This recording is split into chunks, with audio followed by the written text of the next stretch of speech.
Kita mulai lagi ya. Maaf lampunya habis mati ya. Dia Pak, nggak apa-apa. Jadi kita pertama ngitung operating income return on investment, yaitu OIROI ya.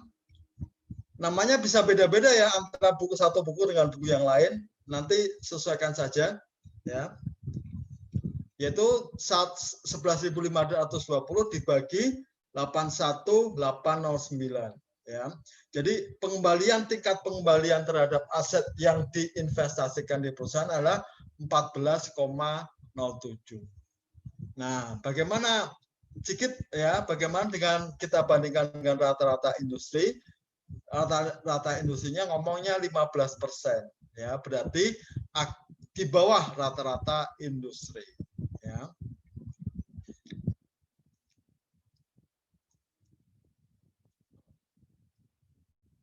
Ya, ini juga ROI reflect product pricing and the firm ability to keep cost down ya, untuk ini bisa juga ya, operating profit margin, yaitu operating income dibagi sales, operating profit margin ya. Atau kalau tadi EBIT dibagi sales ya, EBIT dibagi sales. 11.520 dibagi 112.760. Ketemunya 10,22 ya. Nanti ini nggak usah dihafalkan, Anda cukup catat di kertas ya, jadikan sebagai pedoman ketika kita ujian ya.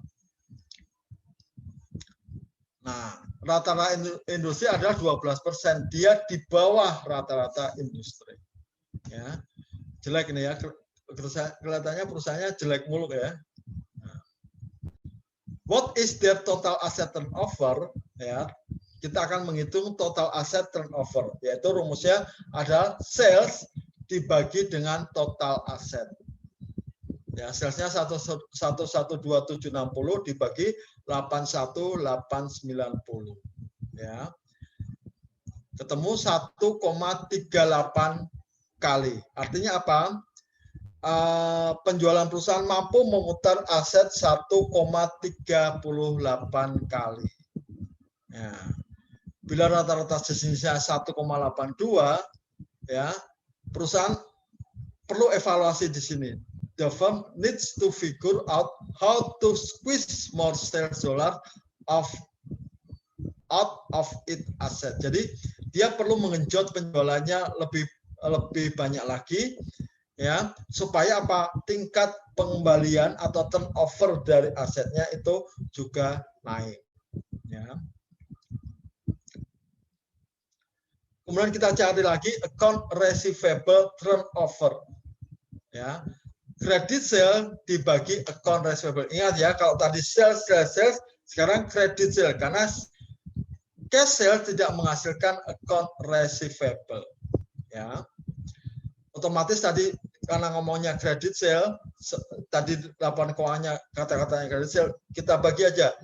Credit sale 112.780 dibagi 18.320. Berarti account receivable turnover-nya adalah 6,16 kali.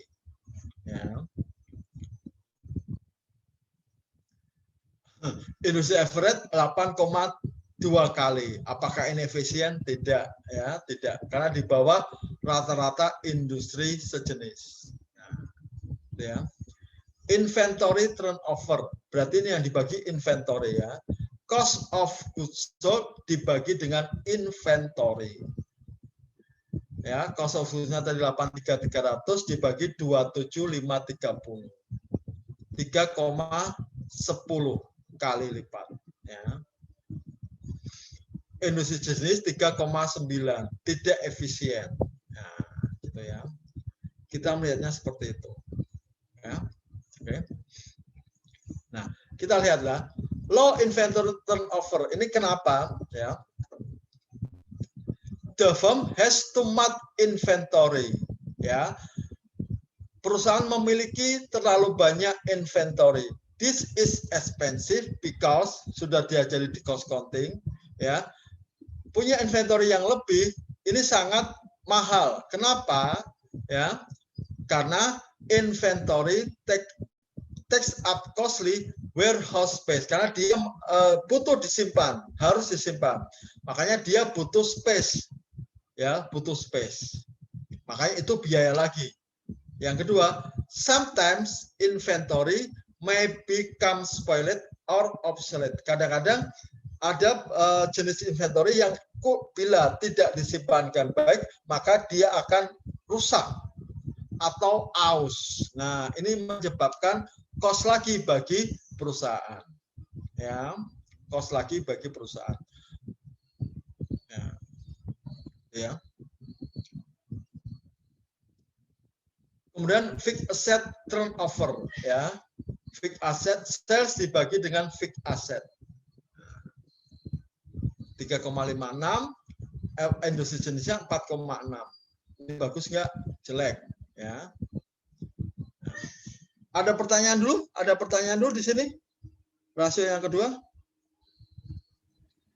Izin Pak, Ya. untuk inventory turnover itu kan semakin besar semakin bagus Pak.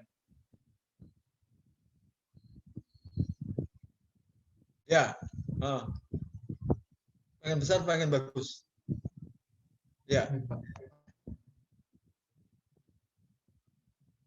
Jadi kalau ininya besar, ada kecenderungan seperti ini, ya. Kalau inventorinya besar, penyebutnya besar, makanya ada kecenderungan seperti ini. Nah. Ya. Low inventory turnover. Jadi kalau ini rendah, ada kecenderungan ini penyebutnya besar kan? Penyebutnya besar. Nah, ini jelek karena ini.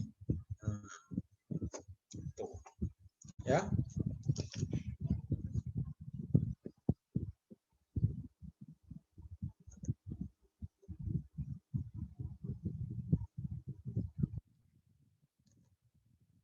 Oke.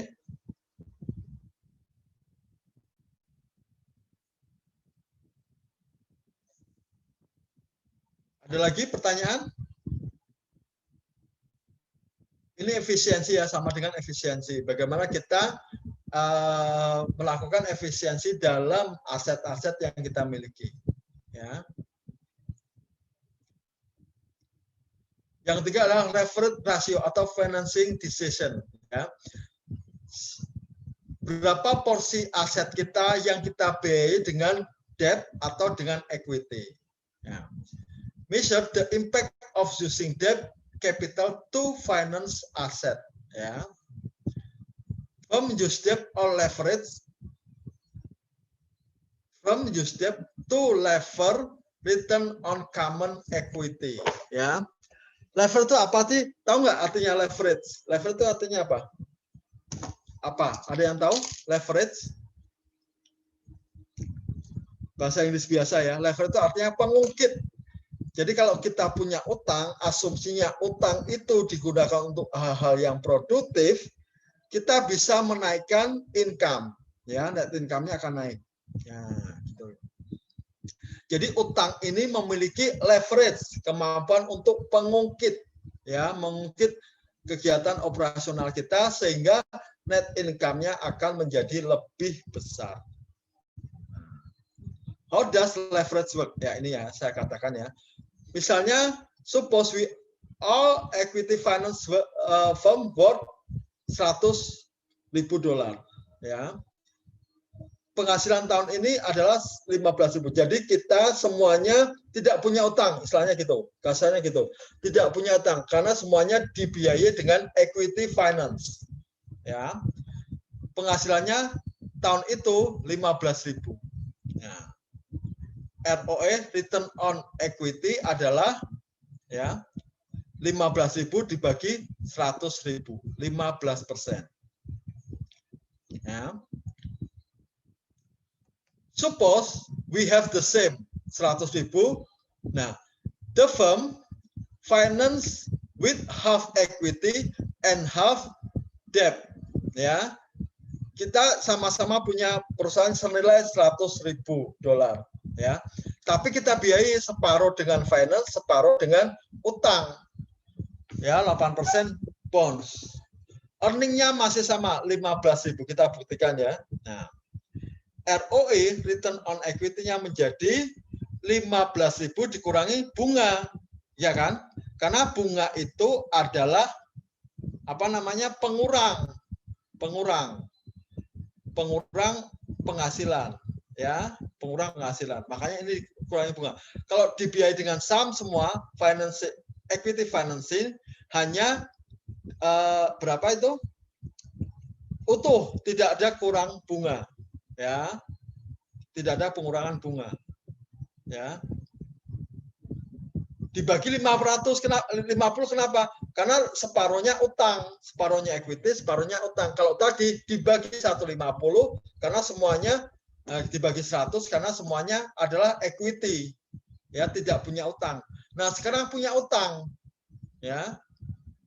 Memang sih pendapatannya dikurangi dengan bunga utang, tapi equity-nya juga berkurang $550.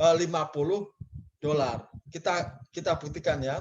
Berarti ini berapa? 11.000 dibagi 50. ROE-nya, return on equity-nya menjadi 22%. Tingkat pengembaliannya kepada shareholder akan naik. Inilah yang dikatakan sebagai leverage, ya. Leverage. Pengungkit. Nah, itu ya. Nah, sekarang kita hitung debt ratio. Debt ratio adalah total debt dibagi total aset. Total debt ya bukannya current dan long term, tapi totalnya. Total debt dibagi total aset. Berarti 58% untuk Dragon. Ya. Kalau perusahaan sejenis adalah 47%, apakah ini bagus? Ya, belum tentu. Ya, belum tentu. Berarti kalau debt rasionya adalah 58%, equity rasionya berapa? Equity rasionya berapa? Equity rasionya ya 42% dibiayai dengan equity.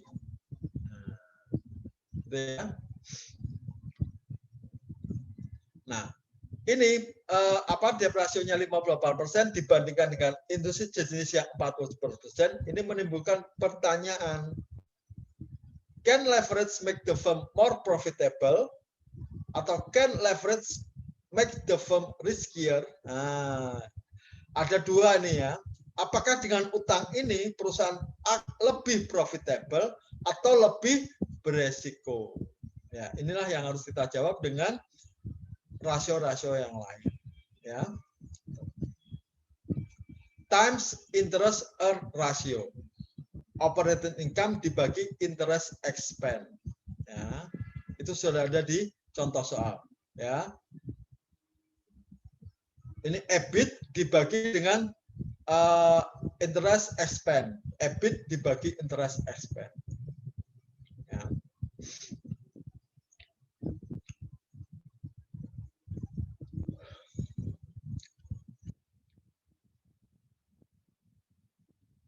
Bila rata-rata industri 6,7 mengatakan bahwa this further evidence that the firm use more debt financing than the average. Jadi rata-rata perusahaan itu menggunakan utang lebih banyak dibandingkan industri sejenis. Ya. Return on equity. How well are the firm manager maximizing shareholder wealth? Ya. Kita hitung ROE. Caranya net income dibagi common equity.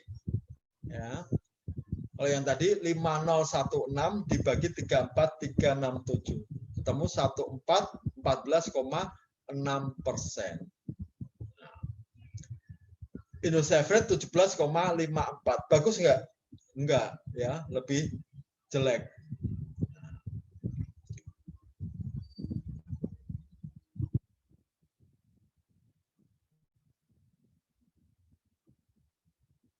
Ya. Nah, ini kemudian ke Dupont model. Dupont model itu adalah rangkuman dari rasio-rasio tadi, ya. Ini rumusnya ditemukan oleh Dupont. Ini merupakan rumus keseluruhan, ya. Brings together profitability, efisiensi, dan leverage. Ya, adalah net profit margin dikalikan total asset turnover ratio dibagi 1 dikurangi debt ratio atau equity ratio, ya kan? Ini kan equity ratio, 1 dikurangi debt ratio, ya. Jadi net sales, net profit margin adalah net income dibagi sales. Total asset turnover adalah sales dibagi total asset.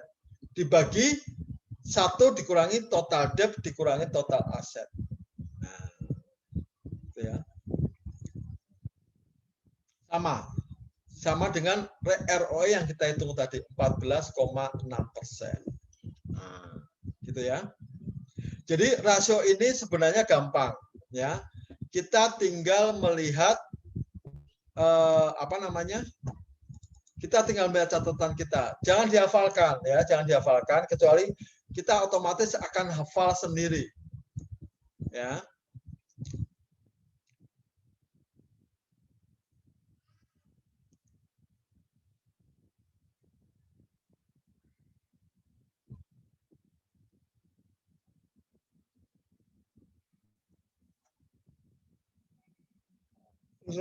Ada pertanyaan dulu? Ada pertanyaan dulu? Ada pertanyaan? Pokoknya ini dicatat di kertas. Nanti kalau ujian lihat aja. Kita lihat laporan keuangannya gimana, rumus rasionya gimana, ya, gitu. Oke? Ada pertanyaan dulu? Ada pertanyaan? Pak, itu Pak tadi agak kurang mengerti yang interest itu loh, yang interest coverage. Apa tadi yang Interest kemampuan time. Itu tuh semakin besar semakin bagus atau gimana? Betul. Karena kan ini EBIT dibagi EBIT dibagi interest expense kan? Atau operating income dibagi interest expense. Jadi semakin besar semakin bagus. Ya. Berarti utangnya ini untuk bayar bunganya kecil, gitu ya. Untuk bayar bunganya kecil, utangnya kecil, bayar bunganya kecil, makanya ini akan besar. Nah, ini kan mengindikasikan kalau industri sejenisnya 6,7 kali, maka ini merupakan bukti bahwa perusahaan banyak menggunakan debt financing daripada equity financing. Nah, itu ya. Sebentar Pak, itu industry average is 6,7. Ya. Membuktikan bahwa perusahaan menggunakan lebih banyak utang daripada average. Daripada perusahaan sejenis, ya, daripada perusahaan yang berada di industri sejenis. Nah, jadi kalau semakin besar semakin bagus, ya, semakin besar semakin bagus. Karena berarti perusahaan mampu membayar bunganya dari operating income-nya. Gitu. Ya.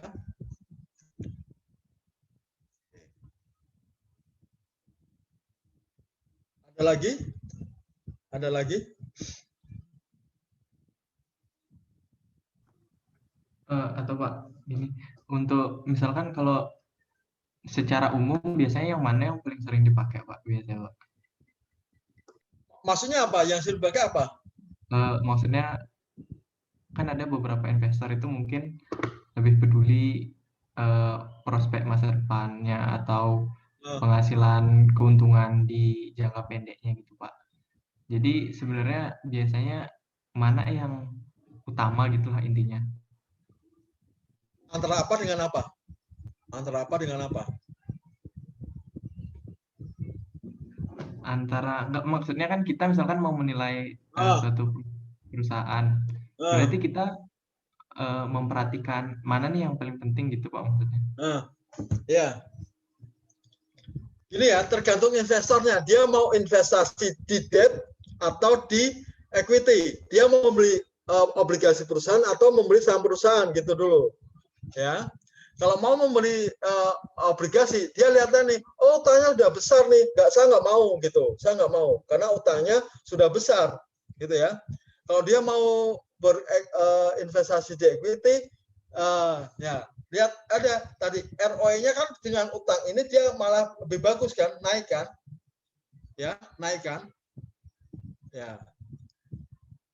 Return on equity kan lebih besar kalau dia punya utang. Dia lihatnya seperti itu. Dia mau sebagai apa nih investornya? Sebagai debt financing atau equity gitu. Kalau debt ini nggak cocok karena dia sudah untuk bahan bunga aja rasionya 3,65. Ini sangat kecil ya, kecil dibandingkan industri sejenis.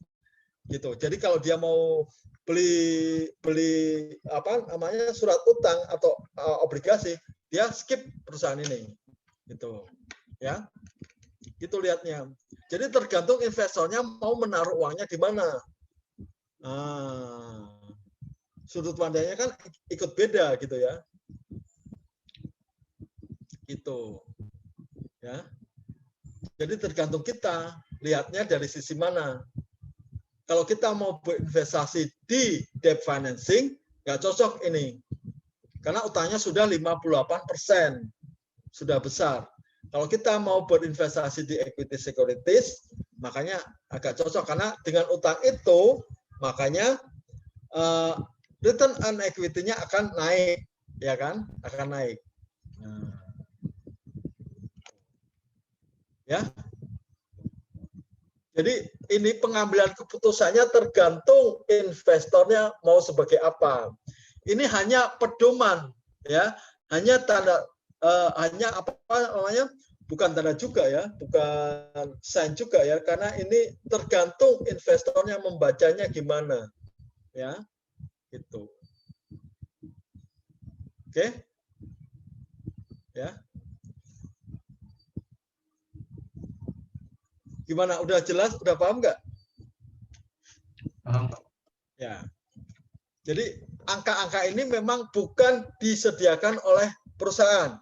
Ya, perusahaan tidak akan menyatakan dalam rasio sekian tidak. Ini investor yang buat. Makanya investor nanti lihat saya butuhnya di mana, saya mau investasi di mana. Nah, dia akan cari indikator-indikator yang positif gitu, yang bagus-bagus, ya. Oke.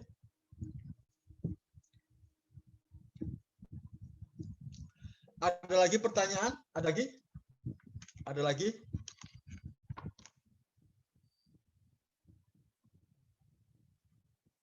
Ada lagi? Ada lagi?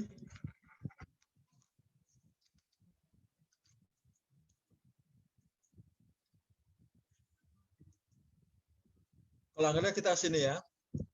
Memilih suatu pembanding kinerja atau performance benchmark, ya.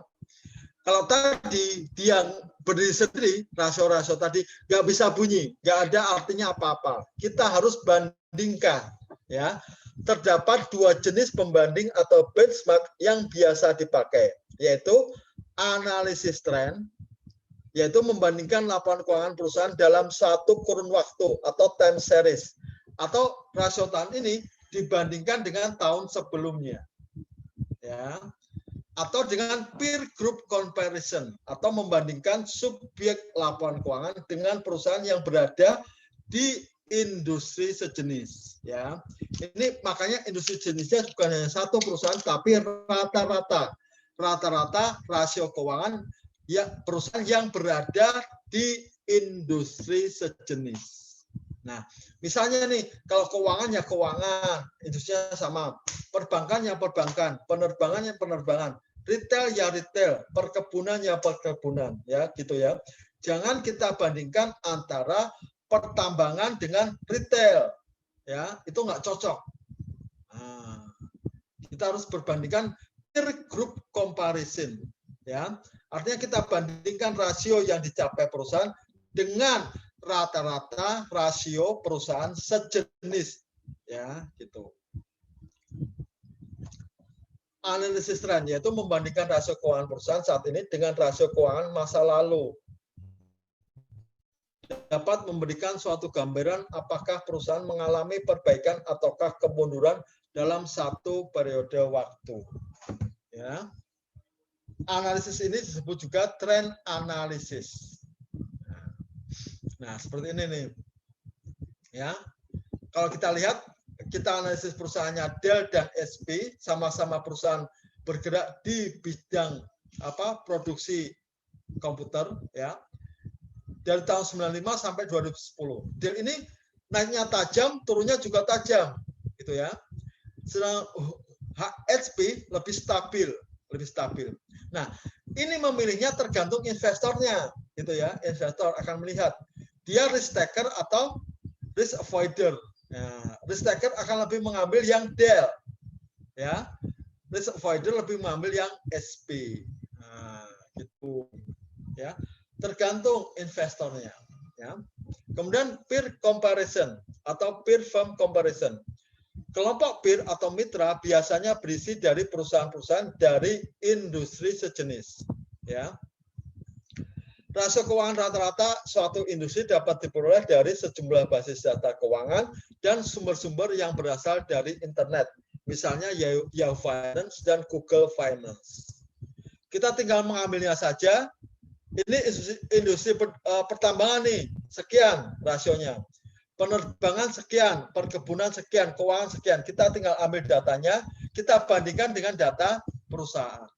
Nah, itu ya. Nah, seperti ini. Gap incorporation. Gap itu industri apa? Industri apa? Gap. Ya.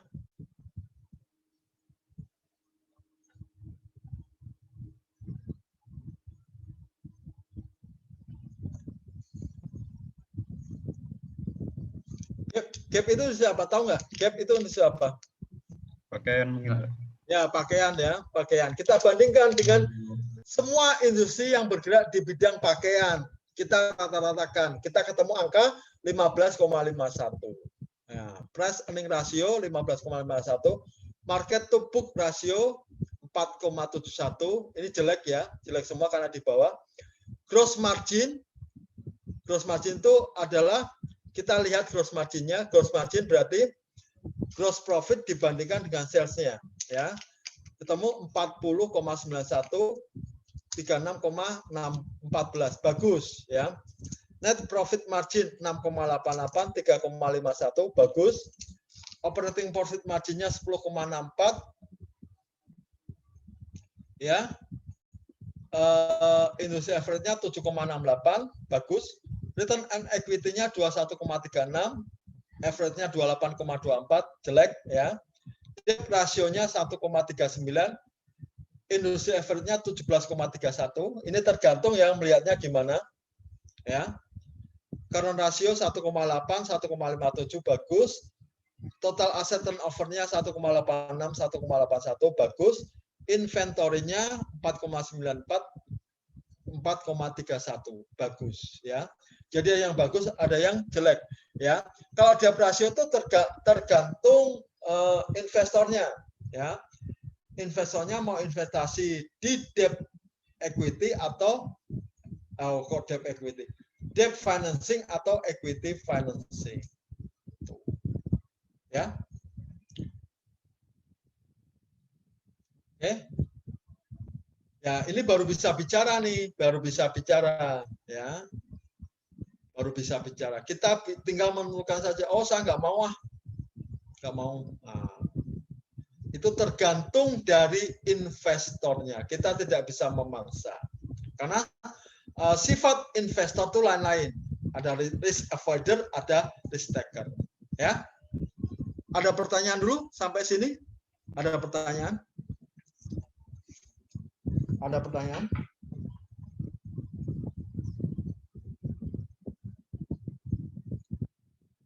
Ada pertanyaan?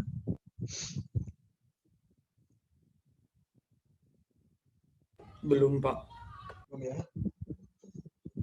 Tapi ada keterbatasan mengenai analisis rasio. Ya. Keterbatasan analisis rasio. Yang pertama adalah mendapatkan data industri pembanding merupakan hal yang tidak mudah. Ya, tadi kan gampang ya, kalau ada tersedia di Google ya gampang ya. Kalau tidak, ya, karena banyak perusahaan-perusahaan yang perusahaan multi operasional. Jadi tidak hanya satu, tapi banyak. Seperti Unilever itu susah karena dia juga bergerak di makanan, di deterjen, ya, kemudian di mana Unilever itu obat-obatan atau kosmetik. Nah itu susah mencarinya, ya, gitu. Data peer group atau rata industri yang dipublish tidak selalu menggambarkan perusahaan yang ada analisis. Nah ini misalnya Unilever tadi, ya, Unilever tadi. Ini cocok, ini ada, ini nggak ada, gitu ya. Nah, suatu rata-rata industri tidak merupakan suatu target atau acuan yang diharapkan. Ya, perlu diingat bahwa ini bukan merupakan target yang harus dicapai perusahaan.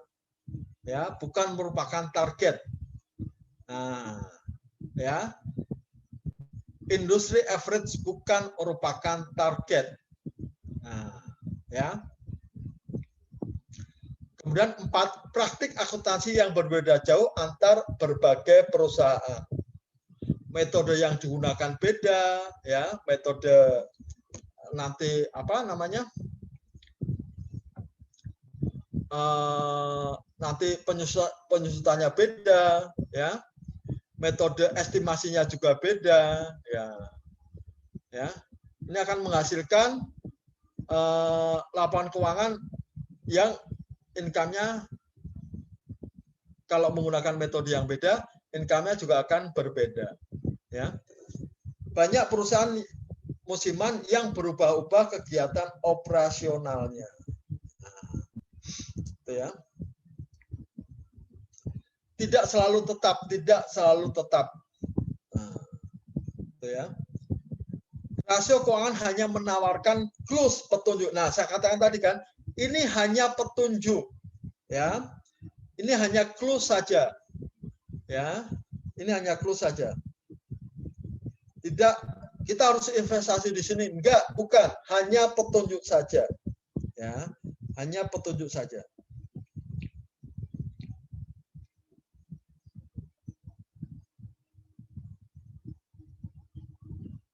Ya. Hasil dari analisis keuangan tidak lebih baik dari kualitas laporan keuangan. Jadi gini, analisis itu kan tergantung pada laporan keuangan yang dibuat oleh perusahaan, gitu kan?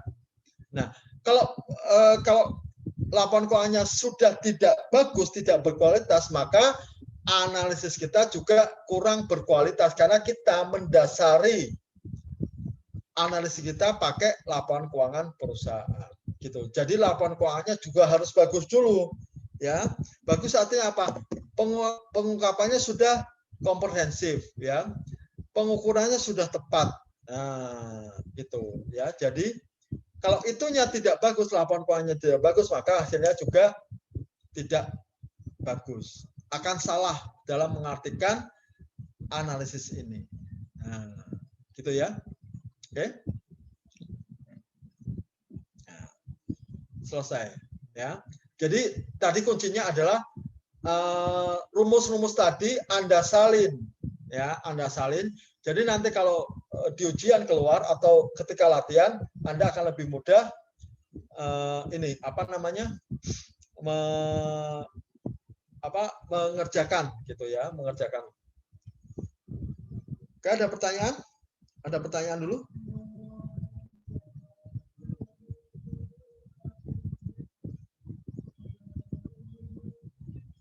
Ada pertanyaan? Izin Pak. Ya. Tadi kan Bapak bilang kalau ini tuh sebenarnya buat seperti petunjuk gitu Pak ya. Ya. Berarti kan ada informasi-informasi tambahan yang lain buat memperkuat hasil analisis ini Pak. Ya. Itu contohnya apa Pak? Ya, ini ya. Kalau nanti Anda kerja di pajak, Anda akan mempelajari ini lebih lanjut. Kenapa? Karena kita bisa mengetahui ya, BP mana yang curang. Nah, BP mana yang mengakali laporan keuangan dengan cara melihat, loh, antara ini dan ini kan nggak sinkron, gitu ya. Jadi Anda butuh laporan lagi terkait mendukung analisis Anda, gitu ya. Laporannya apa? Ya laporan keuangan perusahaan atau kejadian-kejadian yang melatar belakangi kenapa perusahaan melakukan hal ini. Ya, misalnya merger perusahaan itu akan berakibat besar bagi perusahaan. Nah, itu ya. Jadi kita tidak hanya mengandalkan hasil analisis kita ketika kita mengambil keputusan. Kita harus melihat kejadian-kejadian yang mendasari kenapa perusahaan mengambil langkah-langkah tersebut. Nah, gitu. Informasi tambahnya seperti itu. Kita tidak bisa mengandalkan hanya dari laporan keuangan analisis saja, ya. Gitu. Ya. Oke.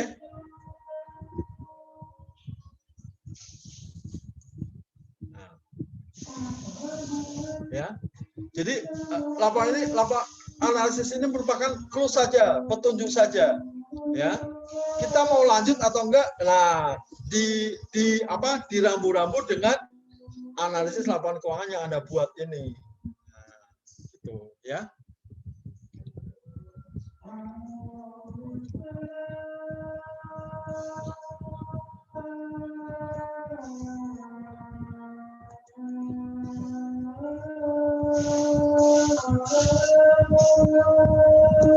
Oke. Ada lagi. Jadi analisis, kita jangan mengandalkan dari analisis saja. Ya, gitu. Kita tidak bisa hanya dari satu informasi saja. Kita harus banyak. Kalau kita mau investasi, ya, kita harus banyak. Ya, tidak hanya dari analisis laporan keuangan saja. Ya. Oke. Ada lagi?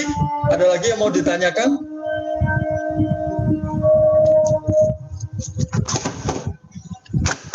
Latihan ya, latihan ya.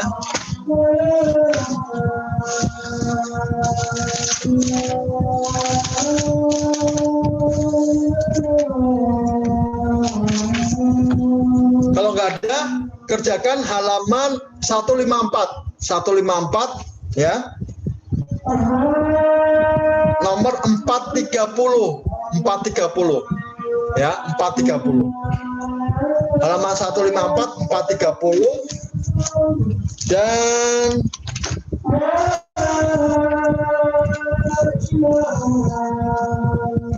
sama semua. Sudah itu aja, 430 ya, 430 saja ya. Dikumpulkan nanti ya, bisa nggak nanti kalau saya 5 bisa nggak? Bisa nggak? Izin Pak, sepertinya terlalu mepet Pak. Dikumpulkan jam berapa? Jam berapa?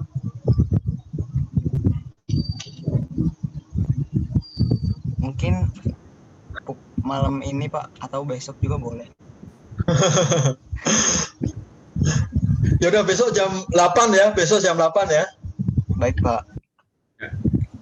Elsa ada nggak Elsa? Elsa? Ada Pak. Ada.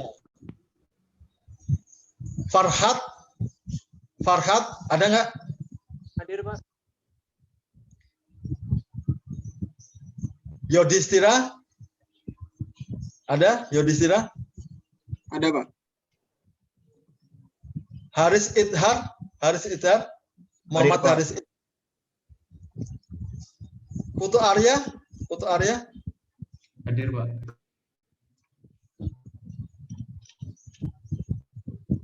Bernardus Hanggara? Ada? Hadir Pak. Ya.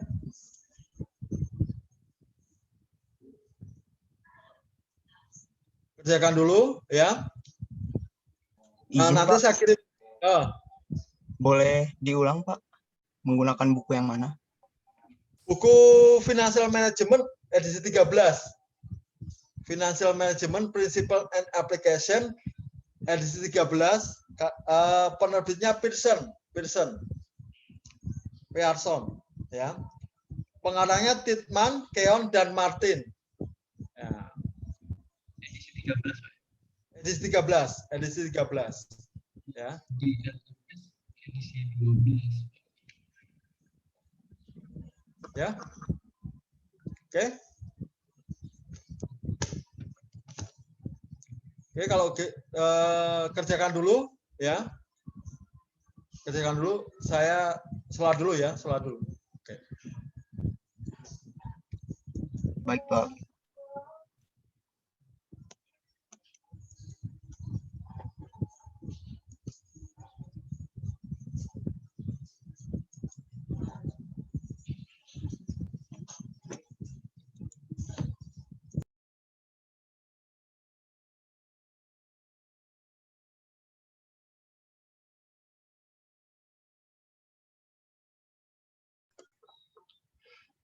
Bukunya yang mana?